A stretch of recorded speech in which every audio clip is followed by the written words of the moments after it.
दोस्तों, एक बार की बात है कि एक राज्य में एक बहुत ही प्रतापी राजा राज करता था। एक दिन उसके राज्य में एक विदेशी पर्यटक आया और उसने राजा को एक बहुत ही खूबसूरत से पत्थर उपहार के स्वरूप में दिया। जिस पत्थर को देखकर राजा बहुत ही खुश हुआ और उसने आदेश दिया कि इस पत्थर की विष्णु की मूर्ति बनाकर गांव के मंदिर में गांव की भलाई के लिए रख दिया जाए। यह काम उसने महामंत्री को सौंपा और महामंत्री सीधे उस पत्थर को लेकर मूर्तिकार के पास गए।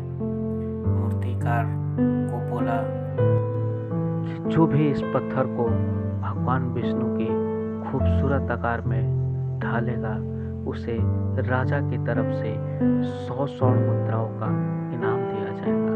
मूर्तिकार 100 स्वर्ण मुद्राओं का उपहार सुन के बहुत ही खुश हुआ और तुरंत ही छेनी हथौड़ी लेकर उस कार्य को सफल बनाने में भिड़ गया। बट उसने अनेकों प्रयास किए, सैकड़ों हजारों प्रयास के बाद वो पत्थर टस के मस हिला तक नहीं। फिर उसे निराशाजनक हार हासिल हुई और उसने एक आखिरी कोशिश तक नहीं की। वो चुपचाप पत्थर उठाया और महामंत्री को ले जाकर दोबारा सौंप दिया।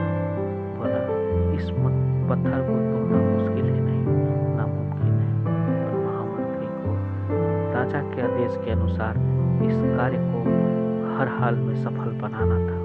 तो उन्होंने इस मूर्ति को उठाया और सीधे गांव के एक छोटे से मूर्तिकार के पास गए और उस मूर्तिकार ने उस पत्थर को लिया और उसके पहले ही हथौड़े के वार से वो पत्थर टूट गया और फिर वो मूर्तिकार उस कार्य को करने में सफल रहा।